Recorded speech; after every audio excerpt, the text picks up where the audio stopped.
लिखा हुआ है you are working as a finance manager of HL,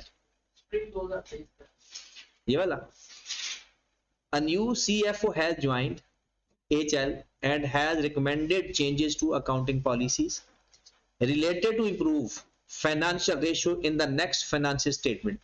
ये इस दो लाइन में बोला क्या लिखी हुई है, विंडो ड्रेसिंग। सवाल पड़ा है, क्या कहता है, आप एक फाइनेंस मैनेजर बने हो, एक नया CFO आया है, वो क्या कह रहा है, changes the accounting policy related to assets to improve financial ratio in the next financial statement. मुझे बताओ विंडो ड्रेसिंग की डेफिनेशन क्या है, ऐसे रूल्स एंड पॉलिसीज अडॉप्ट करना कि आपके जो फाइनेंशियल रेशियो है एक्चुअल से बेहतर हो जाए। अब ये इलीगल नहीं है, अनएथिकल है, गैर कानूनी नहीं है ये बात, क्योंकि पॉलिसी चेंज कर सकते हैं, लेकिन ये है गैर अखलाकी हरकत कि एक्चुअल में कुछ हुआ नहीं, आपने बस फिगर चेंज करके ना अपनी रेशियो बेहतर सब कर दी, और रेशियो बेहतर हो भी जाएंगी और बहुत अच्छी बेहतर हो जाती है। फिर वो कहता है कि हुआ ये कि 3 पॉलिसी चेंज कर दी, 3, एक कॉस्ट मॉडल से फेयर वैल्यू मॉडल बना दिया, किसका, इन्वेस्टमेंट प्रॉपर्टी। कहता है ये पॉलिसी चेंज कर दो काम हो जाएगा। कॉस्ट मॉडल से रिवर्शन मॉडल कर दिया, किसको, PPE को, और फार्मूला चेंज कर दिया वेटेड एवरेज से 5 को। कहता बस ये कर दोगे हालात ठीक हो जाएंगे, लेकिन एक्चुअल में तो हालात ठीक हुए ही नहीं, ना कोई सेल बढ़ी, ना कोई हमारा प्लानिंग हुई, ना कोई कॉस्ट कम हुई, सिर्फ पॉलिसी चेंज की, हालात ठीक हो गए।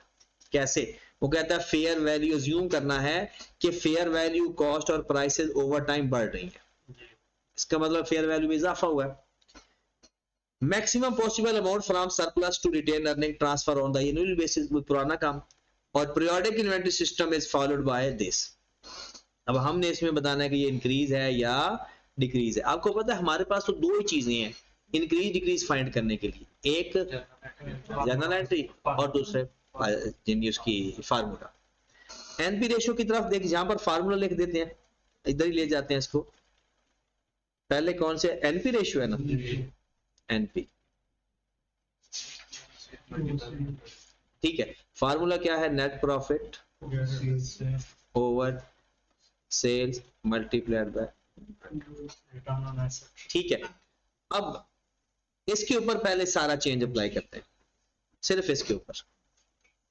उसने कहा, बल्कि फार्मूले तो सारे लिखने पड़ेंगे क्योंकि एक एक को लेकर, return on asset, profit before interest and tax divided by assets multiplied by 100। उसके बाद return on capital employed, return on capital employed PBIT over capital employed, या आप लिख सकते हो ना इक्विटी प्लस डेट, एक ही बात है, इक्विटी प्लस डेट। फिर है debt equity ratio, debt over equity, उसके बाद है current ratio, current asset over, अच्छा हम क्विक रेशियो लिख लेते हैं, क्वेश्चन के अंदर नहीं है वैसे, अपनी सहूलत के लिए क्विक रेशियो क्वेश्चन के अंदर नहीं है, current assets minus stock over current liability, ठीक है। अब उसने कहा कि भाई मैंने ना चेंज करने लगा हूं पॉलिसी, चेंज क्या कर रहा हूं, इन्वेस्टमेंट प्रॉपर्टी को कॉस्ट मॉडल खत्म करके फेयर वैल्यू मॉडल पे जा रहा हूं और कीमतें बढ़ रही हैं। अब अगर मैं फेयर वैल्यू मॉडल पे आ रहा हूं तो मेरी जो डेप्रिसिएशन है वो खत्म हो जाएगी और फेयर वैल्यू गेन भी आएगा। अगर मैं डेप्रिसिएशन खत्म कर दूंगा जो होनी चाहिए थी, तो मेरी जो एंट्री बन जाएगी ना वो बन जाएगी, डेप्रिसिएशन तो खत्म कर दूंगा तो इन्वेस्टमेंट प्रॉपर्टी डेबिट हो जाएगा और डेप्रिसिएशन क्रेडिट हो जाएगा। ऐसा ही होगा अगर मैं डेप्रिसिएशन अभी खत्म कर दूं तो जो मैंने अपने एसेट में से डेप्रिसिएशन माइनस की हुई है वो वापस ऐड बैक कर दूंगा पूरी, और जो डेप्रिसिएशन फॉर द ईयर हो जाएगी वो भी खत्म हो जाएगी और फेयर वैल्यू गेन भी आएगा। फेयर वैल्यू गेन की एंट्री क्या पास होगी, एसेट बढ़ेगा कम होगा, बढ़ेगा। तो investment property debit, fair value gain credit, और फेयर वैल्यू गेन जाता है एसपीएल के अंदर। ये काम होना है किससे, अगर आप अपनी फेयर वैल्यू को सॉरी कॉस्ट मॉडल से फेयर वैल्यू मॉडल पे जाते, डेप्रिसिएशन रिवर्स होगी और फेयर वैल्यू गेन आ जाएगा। अब हमने देखा पहले फार्मूले के ऊपर अप्लाई करना चाहा, बताएं नेट प्रॉफिट पे कोई फर्क पड़ रहा है, दो वजह से बढ़ रहा है, डेप्रिसिएशन भी क्रेडिट हो रहा है और एसपीएल का कोई भी एलिमेंट क्रेडिट हो प्रॉफिट बढ़ता है, डेबिट हो प्रॉफिट कम होता है। इन्वेस्टमेंट प्रॉपर्टी से कोई फर्क नहीं पड़ेगा, बट डेप्रिसिएशन और फेयर वैल्यू गेन से प्रॉफिट पहले से बढ़ जाएगा, न्यूमिनेटर बढ़ गया। सेल पे क्या फर्क पड़ा, सेल से क्या फर्क पड़ा, सेल पे तो कोई फर्क नहीं पड़ा, न्यूमिनेटर पहले से बढ़ गया, तो ओवरऑल रिजल्ट क्या बना, इंक्रीज। डन। आगे return on asset, return on asset. अब हमारे पास प्रॉफिट तो बढ़ रहा है, मजे की बात है प्रॉफिट भी बढ़ रहा है और एसेट भी बढ़ रहा है, प्रॉफिट भी बढ़ रहा है एसेट भी बढ़ रहा है। प्रॉफिट क्यों बढ़ रहा है, डेप्रिसिएशन और फेयर वैल्यू गेन से, और एसेट क्यों बढ़ रहा है, क्योंकि दोनों सेम अमाउंट से बढ़ रहे हैं। ऊपर आपका देखिए जिस अमाउंट से डेप्रिसिएशन क्रेडिट हो रही है उसी अमाउंट से इन्वेस्टमेंट प्रॉपर्टी डेबिट होगी, जिस अमाउंट से फेयर वैल्यू गेन क्रेडिट होगा उसी अमाउंट से इन्वेस्टमेंट प्रॉपर्टी बढ़ेगी। तो सेम अमाउंट से हमारा डिनोमिनेटर भी बढ़ रहा है, न्यूमिनेटर भी बढ़ रहा है। जब सेम अमाउंट से दोनों साइड पर चेंज आता है तो हम समझेंगे लोअर साइड उस बढ़ रही है कम हो रही है। लोअर साइड क्या होगी, प्रॉफिट या एसेट, प्रॉफिट। तो हम समझेंगे प्रॉफिट बढ़ रहा है, न्यूमिनेटर बढ़ रहा है। जब ऊपर नीचे दोनों सेम अमाउंट से चेंज हूं तो आपने क्या ना लोअर साइड चेंज हो रही। अब ये कहोगे सर लोअर साइड प्रॉफिट कैसे आ गया, ये सोचा जा सकता है। याद रखें ये जो हमारा रिटर्न ऑन एसेट है कितने परसेंट आता है, मोस्टली 10 to 20%। अगर 20% आता है तो इसका मतलब पता है 100 का एसेट और 20 का प्रॉफिट है, तो ये कभी भी 100 से ज्यादा नहीं हो सकता, ये कभी भी इसका प्रॉफिट ज्यादा नहीं हो सकता। ऐसा तो हो ही नहीं सकता ना कि हमारा जो रिटर्न ऑन एसेट है वो 200 आ जाए, बस 100 लगाया 200 कमाया, तो ऐसा नहीं होता। ये 10, 20, 30 इतना ही परसेंट होता है। तो इसका मतलब सेम अमाउंट इंक्रीज हो रही है, तो ओवरऑल क्या हुआ, फिर ऊपर वाली अमाउंट इंक्रीज हो रही है तो इंक्रीज। यहां पर देखिए ईबीआईटी ओवर इक्विटी, डेट पे कोई फर्क पड़ रहा है, no effect on debt, profit बढ़ रहा है और इक्विटी भी बढ़ रही है, क्योंकि जितना कुछ प्रॉफिट में प्लस होना है वही प्रॉफिट ने तो जाकर रिटेन अर्निंग में ऐड होना है, और रिटेन अर्निंग इक्विटी का एलिमेंट है। तो इक्विटी भी बढ़ेगा प्रॉफिट भी बढ़ेगा, बट दोनों सेम अमाउंट से बढ़ेंगे। तो फिर लोअर साइड कौन सी होगी इसकी, प्रॉफिट वाली। तो ओवरऑल फिर क्या माना जाएगा, ये तो साफ साफ है, debt over equity, no effect on debt और इक्विटी पे, क्योंकि इक्विटी क्यों बढ़ रहा है, प्रॉफिट बढ़ रहा है, तो नीचे बढ़ गया ऊपर same decrease. Current asset over current liability, ना कोई आपकी एंट्री के अंदर कोई करंट एसेट है और ना ही कोई करंट लायबिलिटी है, तो इसका मतलब है नो इफेक्ट।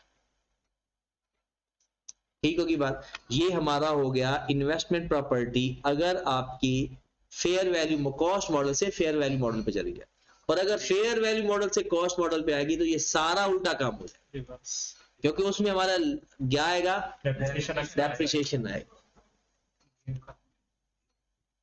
ये हो गया काम मामला खत्म। अब वो कह रहा है कि आपने ना कॉस्ट मॉडल से ना किस में गए हो और वैल्यू बढ़ी है, डेप्रिसिएशन पहले से कम होगी या ज्यादा, डेप्रिसिएशन पहले से ज्यादा हो जाएगी, तो एंट्री क्या पास होगी, डेप्रिसिएशन डेबिट, अक्यूमुलेटेड डेप्रिसिएशन या पीपीई क्रेडिट। ये तो मेरे पास डेप्रिसिएशन, ये एक्स्ट्रा की एंट्री पास की है। फिर एक और एंट्री पास होगी पीपीई डेबिट, रीवैल्यूएशन सरप्लस या ओसीआई क्रेडिट। फिर एक और एंट्री भी पास होगी, revaluation surplus debit, retained earning ये एंट्री बनती है अगर हमारा सरप्लस आता है। एक आप कहेंगे सर वो एलिमिनेशन की भी तो एंट्री पास होगी, मैंने नेट वाली बात की है। नेट पे नेट हो तो फिर एलिमिनेशन की एंट्री पास नहीं होती। पहली बात, डेप्रिसिएशन की वजह से मेरा प्रॉफिट कम हो रहा है, ज्यादा प्रॉफिट पहली एंट्री की वजह से कम हो रहा है। पीपी की वजह से प्रॉफिट को सोचो, अभी सिर्फ प्रॉफिट, ये देखे सामने आमने सामने कर देते हैं। ठीक है, ये आपका काम है, ये पढ़ा हुआ, इसको देखना है और एंट्री को देखना है। पीपीई से कुछ नहीं होगा, सरप्लस से, रिटेन अर्निंग से, क्योंकि नेट प्रॉफिट के अंदर तो रिटेन अर्निंग नहीं आता ना, रिटेन अर्निंग के अंदर नेट प्रॉफिट आता है। तो इस पूरी एडजस्टमेंट के अंदर सिर्फ डेप्रिसिएशन वाहिद एलिमेंट है जो जाके आपके प्रॉफिट को तंग कर सकता है, वो भी सरप्लस आने की वजह से पहले से ज्यादा हो जाएगी। डेप्रिसिएशन पहले जरूरत से ज्यादा हो जाएगी, तो प्रॉफिट आपका, अगर आपका प्रॉफिट कम हो जाएगा तो ये क्या हो जाएगा, डिक्रीज, क्योंकि प्रॉफिट कम हो रहा है और कोई फर्क ही नहीं पड़ रहा, सेल पे कोई फर्क नहीं पड़ रहा, प्रॉफिट पहले से कम हो रहा। अगली बात, नेक्स्ट है जी रिटर्न ऑन एसेट। प्रॉफिट कम हो रहा है और एसेट बढ़ रही है, क्योंकि सरप्लस आने से हमारा एसेट ज्यादा हो गया पहले से, और एसेट एक्सेस डिडक्शन की वजह से कम हो गया, तो ये तो सीधा सीधा क्या हो गया, डिक्रीज। फिर आ जा, प्रॉफिट पहले से कम हो रहा है और इक्विटी पहले से ज्यादा हो रही है। मतलब क्यों, इक्विटी सरप्लस की वजह से भी बढ़ेगी, प्रॉफिट की वजह से थोड़ी कम होगी, लेकिन इक्विटी हमारी रिटेन अर्निंग की वजह से बढ़ेगी। तो नीचे वाला बढ़ रहा है, ऊपर वाला प्रॉफिट कम हो रहा है, तो overall debt over equity, debt पर कोई इफेक्ट नहीं आ रहा और इक्विटी पहले से बढ़ रही है। रीवैल्यूएशन सरप्लस ने केस में जाकर ऐड होना होता है, इक्विटी के अंदर ऐड, तो इसके ऊपर क्या होगा, करंट रेशियो पर तो कोई इफेक्ट नहीं आएगा और क्विक रेशियो पर भी कोई इफेक्ट, क्योंकि इस पूरी एंट्री के अंदर देख लो कोई करंट एसेट है तो इफेक्ट ले लेते हैं, टेंशन वाली बात है ही। ये सारी चीजें देखें किस किस जाकर एलिमेंट को हिट करेगी, वहां जाकर चेंज कर दे। नेक्स्ट वो कहता है वेटेड एवरेज से ना 5 पे गए और प्राइसेस भी, आपको पता है अगर प्राइसेस बढ़े तो FIFO में क्लोजिंग स्टॉक ज्यादा, याद है ये बात, ये भूल गया। FIFO में अगर प्राइसेस बढ़े तो FIFO में क्लोजिंग स्टॉक ज्यादा आता है, प्राइसेस कम हो तो FIFO में क्लोजिंग स्टॉक कम आएगा। प्राइसेस बढ़ रही हैं, आप FIFO मेथड पे जा रहे हो तो इसका मतलब है क्लोजिंग स्टॉक, अगर क्लोजिंग स्टॉक ज्यादा आएगा तो प्रॉफिट भी ज्यादा आएगा। मतलब इस ट्रांजैक्शन की वजह से, इस पॉलिसी चेंज की वजह से हमारा प्रॉफिट भी ज्यादा आएगा, हमारा क्लोजिंग स्टॉक भी ज्यादा आएगा, बस प्रॉफिट बढ़ेगा और क्लोजिंग स्टॉक बढ़ेगा और कोई फर्क नहीं पड़ेगा। आए जरा अपने अपने प्रॉफिट में लिखते हैं, एनपी ओवर सेल, प्रॉफिट बढ़ेगा, सेल में नो चेंज है, प्रॉफिट बढ़ेगा, सेल में नो चेंज है, तो क्या हुआ फिर, इंक्रीज। प्रॉफिट बढ़ेगा, बताओ एसेट पे फर्क पड़ेगा या नहीं, इन्वेंट्री है तो इन्वेंट्री एसेट नहीं होता, वो लायबिलिटी होता है, हाँ?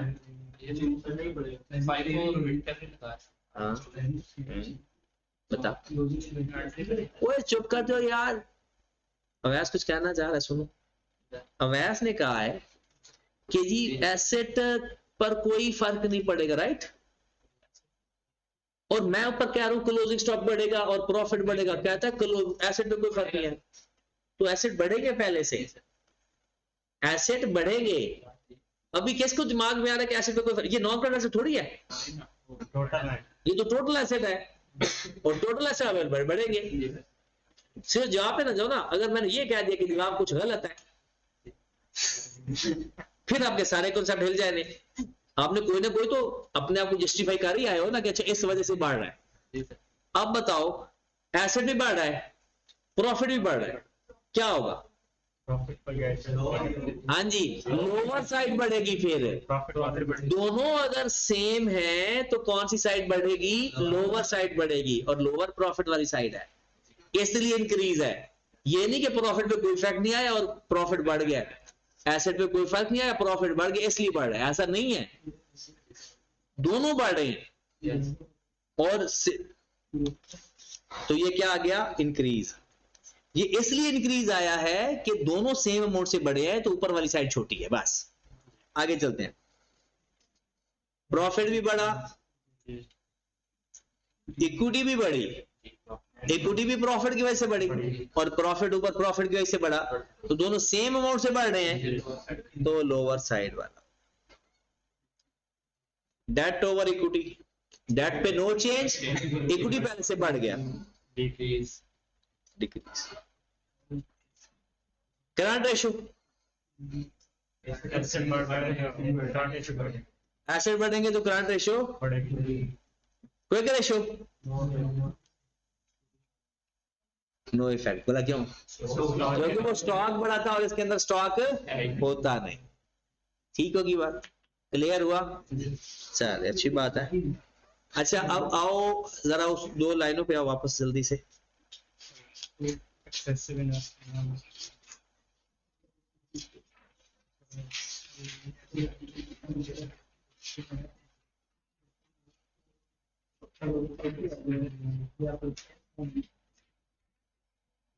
वर्किंग कैपिटल की, वर्किंग कैपिटल पे, वर्किंग कैपिटल।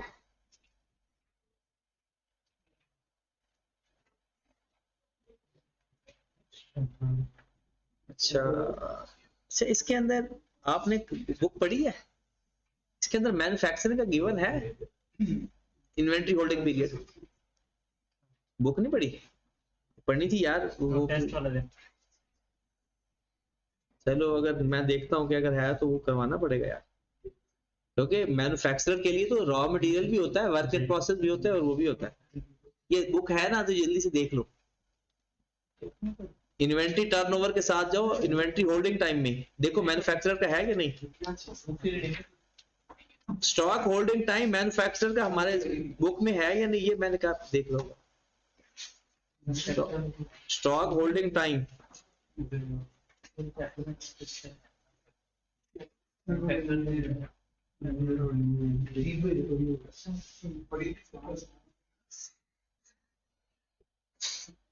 ऐसा पढ़ा करो ना, समय भी लग जाया करे। ये दी हुई है, दी हुई है ये रॉ मटेरियल। हाँ, दी हुई है। चलो, ये भी मैं बता देता हूँ। अच्छा, पहले तो ये देखें, वो इधर आओ जरा। Excess investment in working capital और under investment in working capital, पहले तो इसका मतलब सीखो ना। Excess investment in working capital का मतलब है आपने स्टॉक खरीद के रखा हुआ है, इसका मतलब है आपने उस पर इन्वेस्टमेंट की हुई जी, क्रेडिट से ज्यादा कर दी, इसका मतलब है इन्वेस्टमेंट इन वर्किंग कैपिटल। अगर आपने कैश ढेर सारा रख लिया है अपने पास, इसका मतलब है जरूरत से ज्यादा।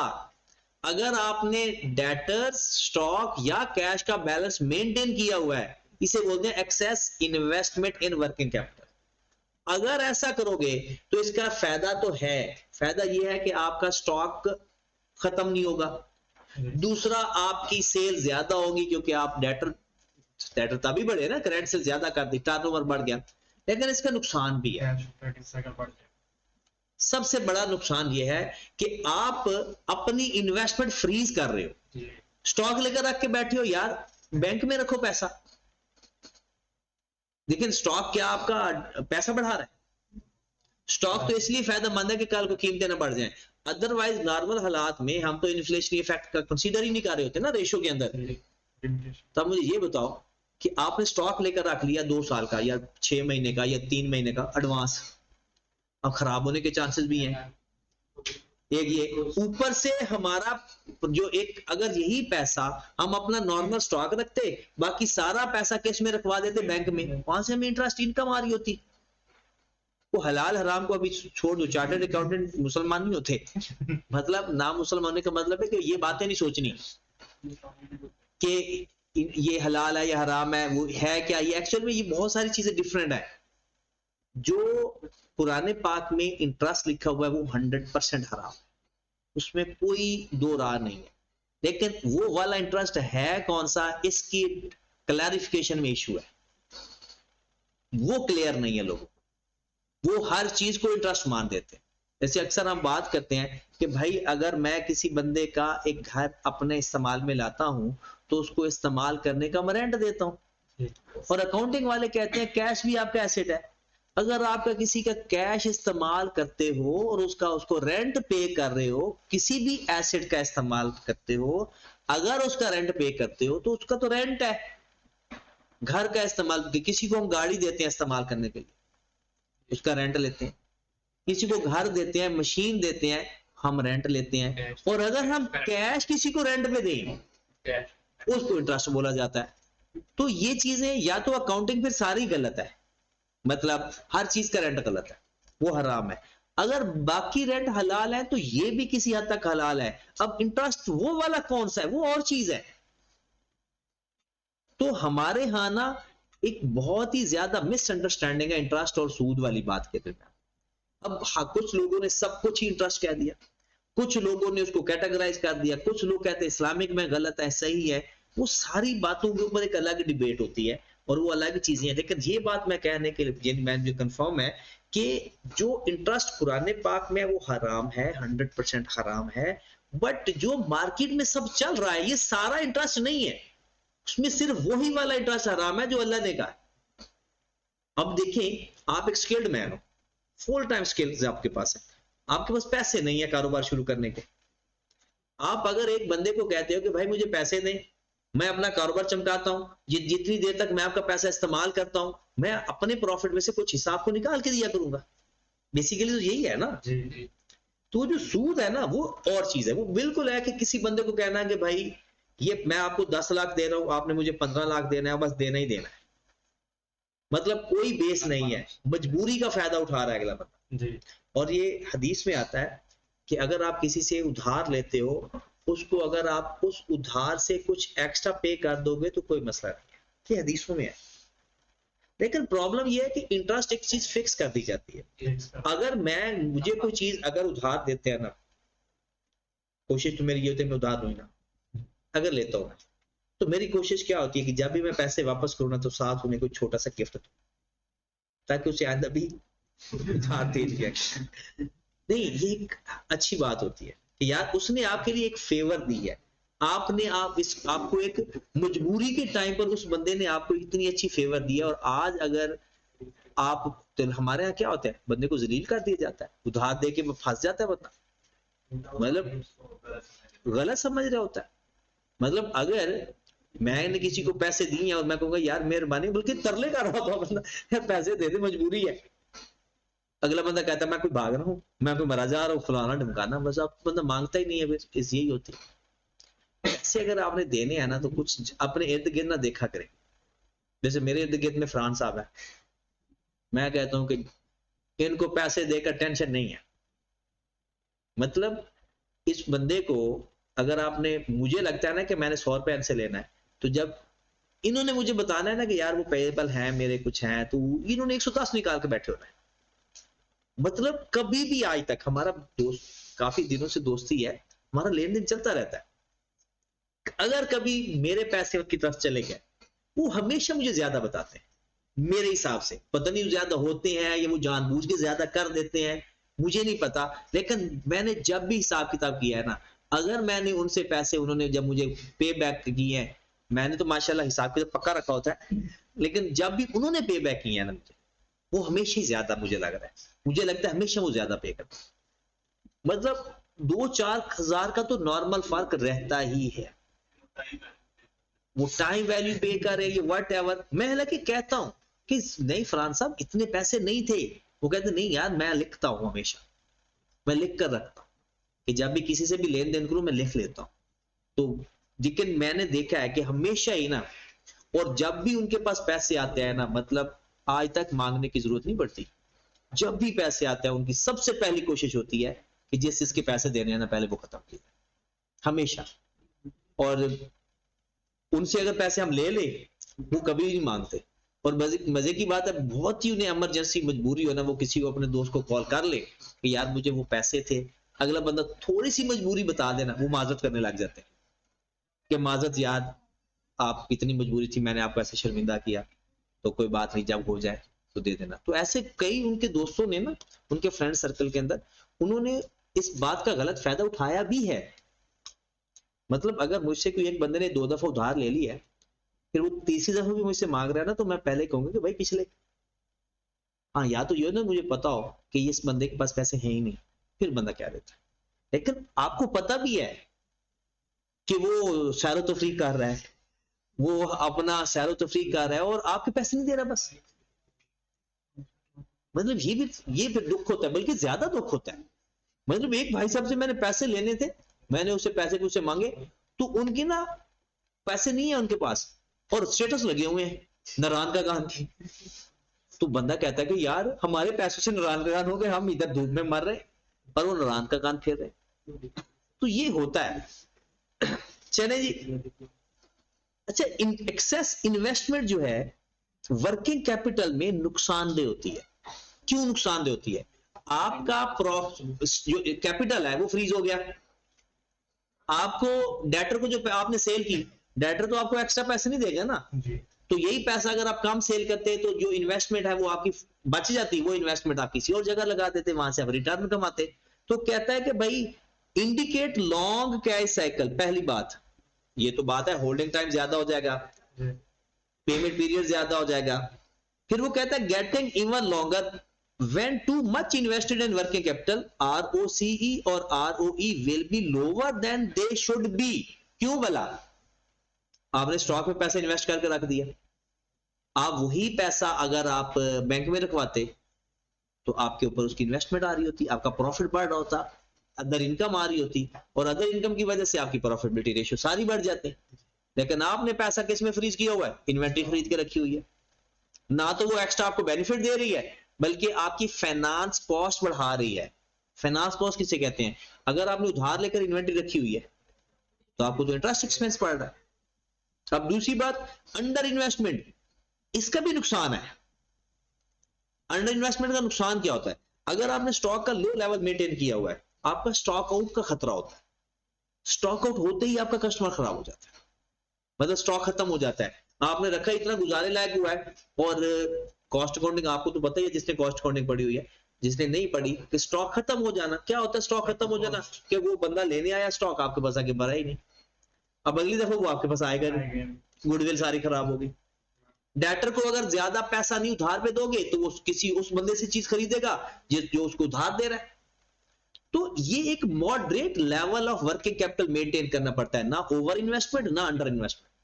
तो अंडर इन्वेस्टमेंट देख ले, पॉसिबल लिक्विडिटी डिफिकल्टी, कहता अगर आप कम इन्वेस्टमेंट करते हो वर्किंग कैपिटल में तो आपको लिक्विडिटी पोजीशन, करंट एसेट कम है तो लिक्विडिटी पोजीशन खराब हो जाएगी। When working capital is low comparison with the industry, they might indicate current assets are being financed and excess extent by current liability। कहता है जब आपकी इन्वेस्टमेंट कम होती है ना, इसका मतलब ये होता है कि आप अपनी जो करंट एसेट में इन्वेस्टमेंट कर रहे हो ना, वो ज्यादा से ज्यादा करंट लायबिलिटी से कर रहे हो, नॉन करंट से नहीं कर रहे। और particularly trade payable and bank overdraft. फिर आ जाओ जरा, कम हो जाएगी। आ जाओ जरा एमसीक्यूज पे, ये आपने करने हैं सारे।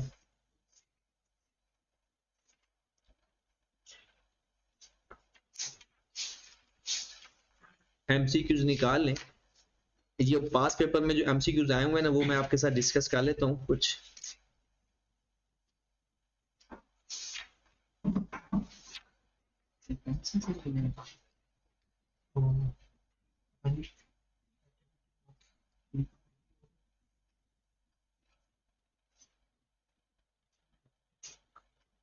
चले यहां से शुरू करते हैं। Aamir sales fish and Abid sales books. Aamir मछलियां बेचता है और आबिद किताबें बेचता है। Both operates on 50% markup on cost. CPS उसने कितना बता दिया? 50% मार्कअप ऑन कॉस्ट। जरा फोकस तो करें, nature of the product, fish books. Perishable कौन सी है? आगे। However, their gross profit ratio are as follow: 25% Aamir की है और 33% कहते हैं the highest gross profit ratio of the book seller may because, कहते हैं जो बुक सेलर की रेशियो हायर हो रही है ना, वो क्यों हो रही है? पहली वजह, there is most wastage with fish stock than with books stock. ये एक रीजन हो सकती है, अभी पूरा पढ़ेंगे। ये रीजन हो सकती है क्योंकि फिश स्टॉक पेरिशेबल है और बुक्स पेरिशेबल नहीं है। Amir has a substantial bank loan where the Abir's business is entirely financed by her family। ये नहीं, ये कोई जीपी रेशियो से, क्योंकि मेन क्या है? ग्रॉस प्रॉफिट, और ग्रॉस प्रॉफिट का ताल्लुक किसके साथ होता है? आपकी सेल और कॉस्ट ऑफ सेल के साथ। सेल और, तो जो चीजें सेल और कॉस्ट ऑफ सेल में नजर आएंगी सिर्फ वो ग्रॉस प्रॉफिट को इफेक्ट कर सकती हैं। तो इसका मतलब ये तो लोन है, लोन आपके ग्रॉस प्रॉफिट को इफेक्ट नहीं कर सकता। Aamir has expensive high street premises where Abid has cheaper back street premises. Premises पता ना किसी के?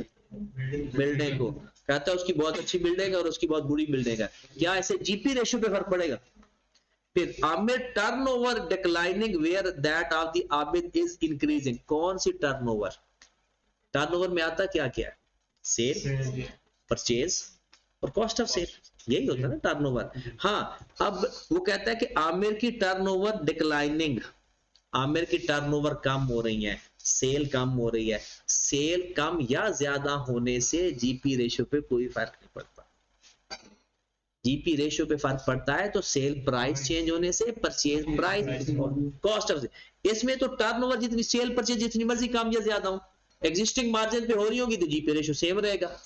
सेल प्राइस कम करोगे, ग्रॉस प्रॉफिट टोटल जितना मर्जी ज्यादा हो जाए। तो इसका बेस्ट आंसर क्या है? There is more wastage of fish stock than with books, क्योंकि क्लोजिंग स्टॉक कम हो जाना ना, क्लोजिंग स्टॉक कम होगा, कॉस्ट से ज्यादा हो जाएगी, कॉस्ट से ज्यादा हो जाएगी, जीपी कम हो जाएगा ऑटोमेटिकली। फिर उसके बाद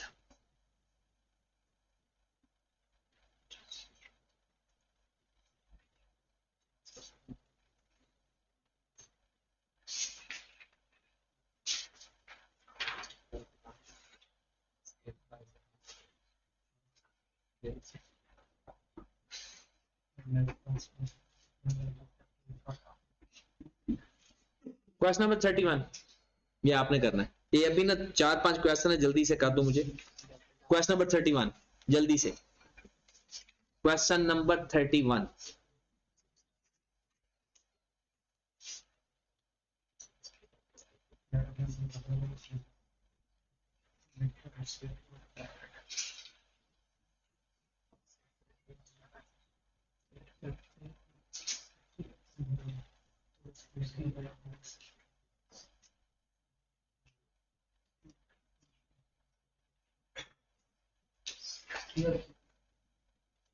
हो गया?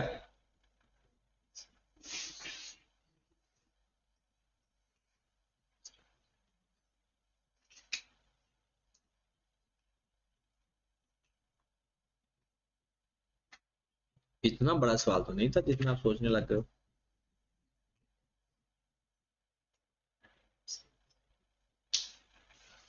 हाँ वैस कैलकुलेटर नहीं है आपका? सी, हाँ दी आपका भी सी है। हाँ दो सी लग रहा है। इकबाल सी, अभी देख रहे हो इमरान? अभी इतना ना देखो। मुजफ्फर अपने टेस्ट ले लिया था कैश फ्लो वाला? अच्छा, सवाल पिक करने में इशू आ रहा लगता है। जमान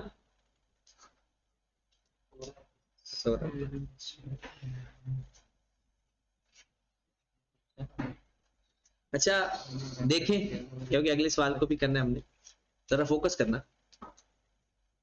डेटा टर्नओवर है, आपको 6 टाइम गिवन है, नीचे लिखा हुआ है। पूछ क्या रहा है? सारे कलेक्शन टाइम की बात हो रही है, सबकी किसकी बात हो रही है? डेटा कलेक्शन की। तो डेटर कलेक्शन का फार्मूला आता है, डेटर कलेक्शन, दो फार्मूले हैं, डेटर कलेक्शन के दो फार्मूले हैं, याद है जमान? डेटर कलेक्शन पीरियड के दो फार्मूले हैं, उनमें से एक फार्मूला कौन सा बोला? Average debtors divided by sales multiplied by 365 days, और एक फार्मूला हमने पढ़ा 1 over debtor turnover multiplied by, अगर डेज हैं तो 365, मंथ है तो 12, वीक्स है तो 52। अब आपको जो गिवन है क्वेश्चन, उसमें हर जगह क्या लिखा हुआ है? मंथ लिखे हुए, तो हम किससे मल्टीप्लाई कर देंगे? अब आपको टर्नओवर गिवन है 1/6 और मल्टीप्लाइड बाय 12 मंथ, तो कितना आ गया? 2 मंथ। जल्दी से क्वेश्चन नंबर 33।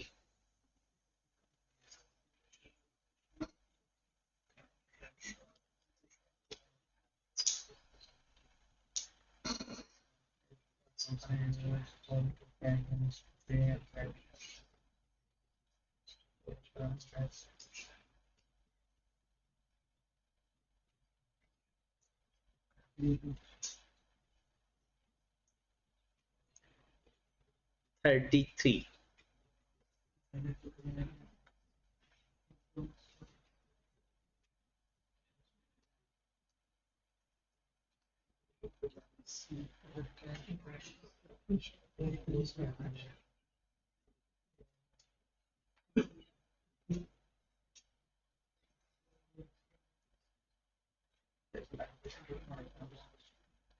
रिजवान को ना बंदे चाहिए,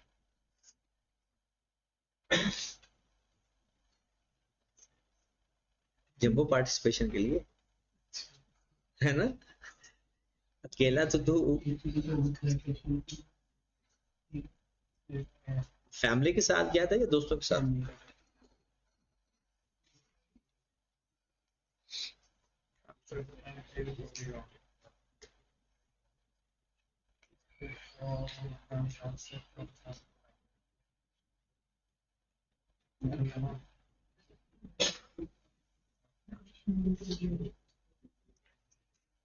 हाँ तंजिला,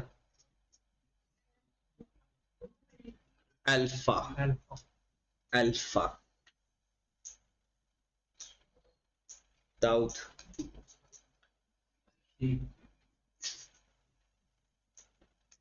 अफीफ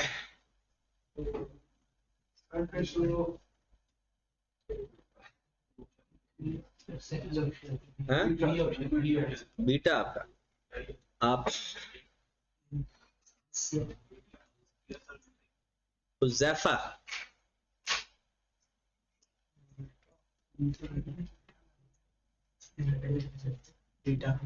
आपका बीटा, अल्फा या बीटा?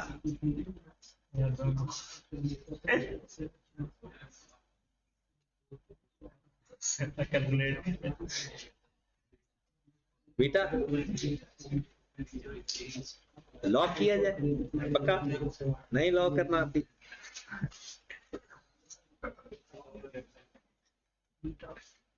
Sir Azman beta.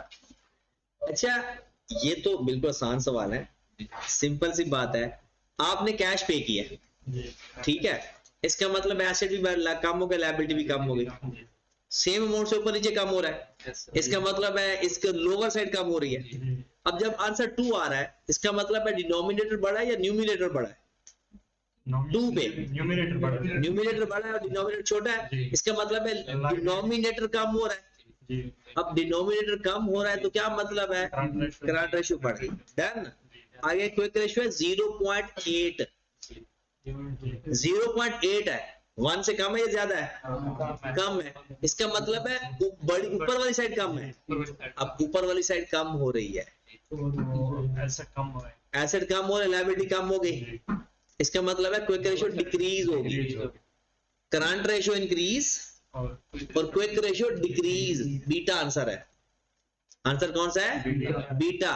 अगर आपको इस तरह से ना पता चले दिमागी तौर पर, तो आपने लिख के कर लेना है, 2 को आप लिख लें 2/1, ठीक है। अब 2/1 जब लिखेंगे तो अब हम ये लिख सकते हैं ना कि लोअर साइड कौन सी है, 1 लोअर साइड है, और ऊपर नीचे सेम चेंज आ रहा है, और जब ऊपर नीचे सेम चेंज आएगा तो डिफरेंस किसका माना जाएगा, लोअर साइड का। हम कहेंगे लोअर साइड कम हो रही है, तो ये डिनोमिनेटर कम हो रहा है, तो ये हमारा हो जाएगा इंक्रीज। वैसे तो लिखकर भी कर सकते हो, सादा सी बात, मैं वो भी समझाता हूं। 0.8/1, अब बताओ कौन सी साइड छोटी है, ऊपर वाली साइड छोटी है, इसका मतलब है लोअर साइड कम कर दो, तो न्यूमिनेटर कम हो रहा है, तो न्यूमिनेटर कम होगा तो डिक्रीज होगा, तो ये हमारा डिक्रीज होगा। और अगर पेपर में एक और तरीका भी है, अगर आपको लगता है कि नहीं समझ लग रही, तो जैसे 2/1 है ना, तो इसको 20/10 लिख लो ताकि वैल्यू चेंज ना है। पहले आपका आंसर कितना आ रहा है, अब 5 रुपए पे कर दे, इधर से भी 5 माइनस, इधर से भी 5 माइनस, 15/5, और आंसर कितना आ गया, पहले 2 था अब 3 हो गया। सेम एज 0.8 को 8/10 कर दें, 5 रुपए पे कर दें, इधर भी 5 माइनस, इधर भी 5 माइनस, ये कितना आ जाएगा, नीचे कितना आ गया 5, और 0.6 कम हो गया। चलिए जी, असल में हमें टाइम भी बताना है, टाइम भी बताया जाएगा ताकि विद इन टाइम आप लोग करो। इसको 1 मिनट है ना, तो 1.8 टाइम होता है, तो जनाब 1.8 चले, 2 मिनट आपको दिए। क्वेश्चन नंबर 40 आपका टाइम स्टार्ट हो गया। क्वेश्चन नंबर 40,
हाँ दो, मैं पूछने पे कैसे आया,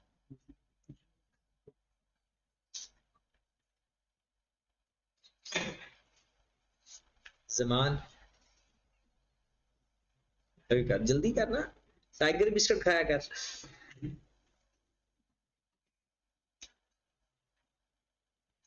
हाँ जी,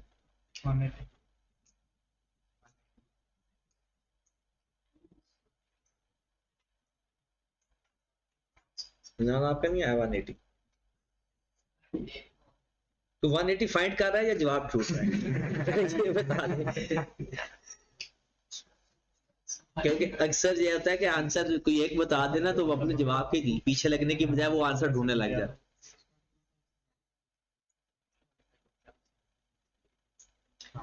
हाँ इकबाल, आपने कैसे फाइंड किया, हाँ इन्वेंट्री 25% है। अगर ये 25% कोई और वैल्यू होती तो इसकी इक्वेशन बनाकर भी हल किया जा सकता था।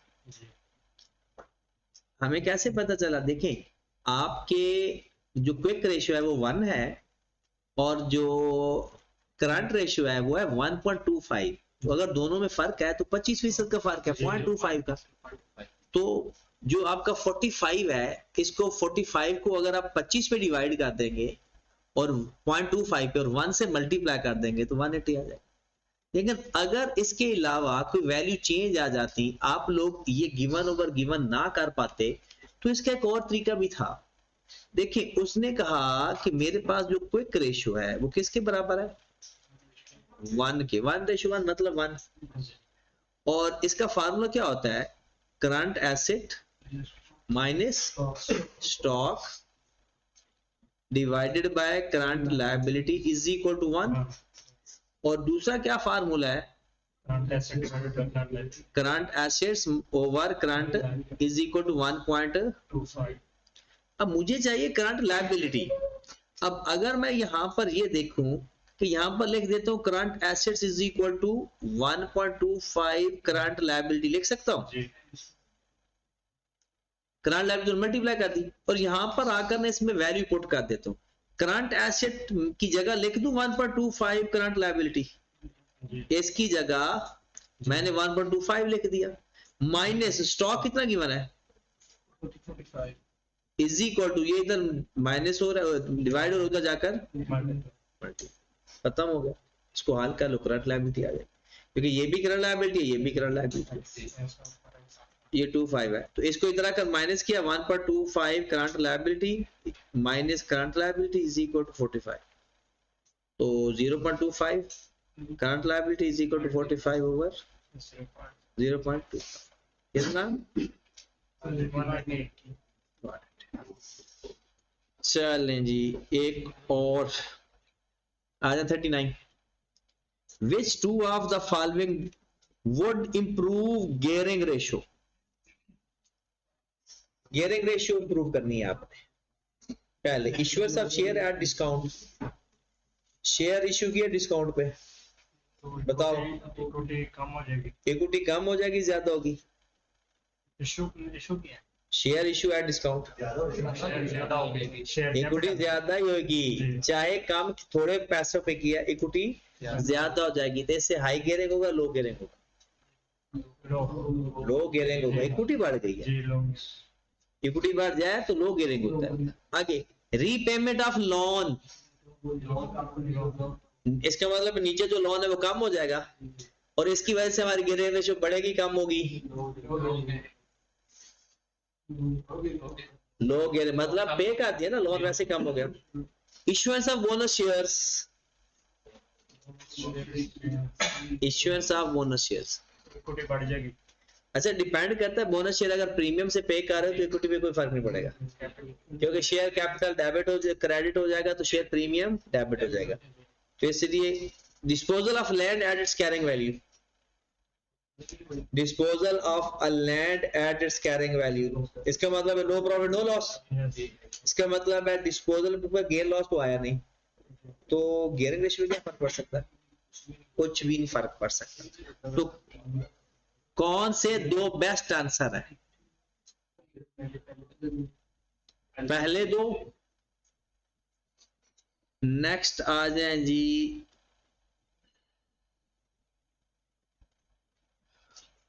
37 देख लेते हैं। If the existing current ratio of the company is more than 1, current ratio more than 1 है, what would be the impact of the credit purchase of the inventory on the current ratio. आपने पहले answer आपका more than 1 है, आपने एक inventory खरीदी है उधार पे, क्या होगा, कम हो जाएगी, हाँ लोअर साइड कौन सी होगी, लायबिलिटी वाली साइड लोअर है क्योंकि 1 से ज्यादा है और दोनों साइड बढ़ रही है, तो इसका मतलब लोअर साइड बढ़ रही है, ओवरऑल फिर डिक्रीज होगी।